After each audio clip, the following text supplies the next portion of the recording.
A transformation worth millions of dollars and years of investment from struggling businesses to see what seems to be a brighter future for the Valley's largest city. News Channel 3's Peter Knapp is taking a look at the Indio Renaissance.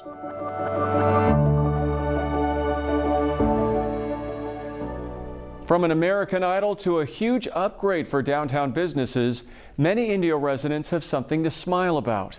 I went to the streets of Indio to not only speak with city leaders, but small businesses themselves. And what I found is a community not just going through a revitalization, but a renaissance. When American Idol winner Abby Carter recently visited her hometown of Indio, the timing could not have been better. She performed at a new entertainment venue called Center Stage in the city's revitalized downtown.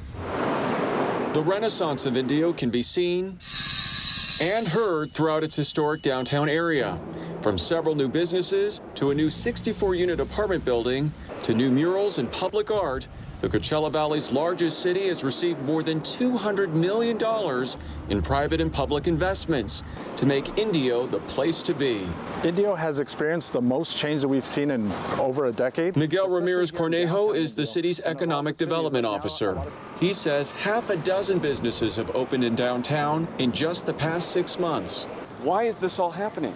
It's all been a long-term vision from the City Council, which approved the Downtown Specific Plan in 2020 that just really facilitated the revitalization of downtown, and now you're starting to see everything open up. Included among the projects is the expansion of College of the Desert's Indio Satellite Campus, a facility which officials say will double its capacity to about 10,000 students.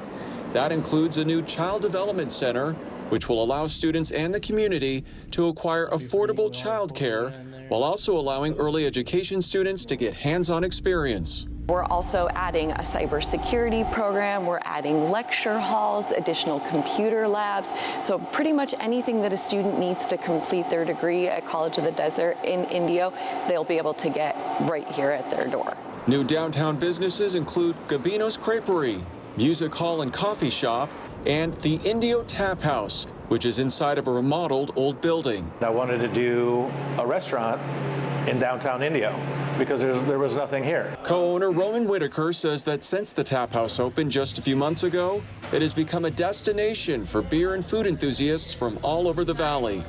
And he says they'll soon be opening more restaurants inside the building as well. Are you surprised at all the success you've had here? I've always saw the vision, and now the vision has come to life. And several more businesses are set to open in downtown, including this building, which will become the city's only craft brewery. Meanwhile, the owners of older businesses that have been in Indio for decades welcome all the change. A lot of customers would tell us, why is it so dead here? Why is it so quiet? And then, boom, it just happened. It just changed so out of nowhere. So it's been, yeah, that's how it feels, boom. So it's been nice. It's been a great change. Indio Florist is also taking advantage of the city's beautification program, which is giving businesses up to $50,000 to remodel. And as if all this wasn't enough, Indio will soon have a new 3-story City Hall building and new library.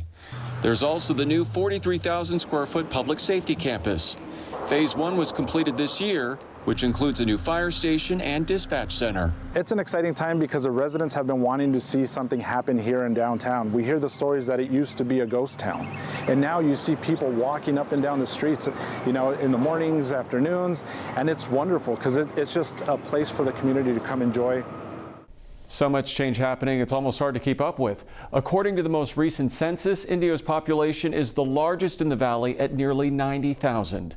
And with a median age of 39, the city says it is doing everything it can to appeal to people of all ages and to make downtown a great place to visit, work, go to school, and live. To see the renderings of several of the new buildings coming to downtown, head to our website, kesq.com. In studio, Peter Dowd, News Channel 3.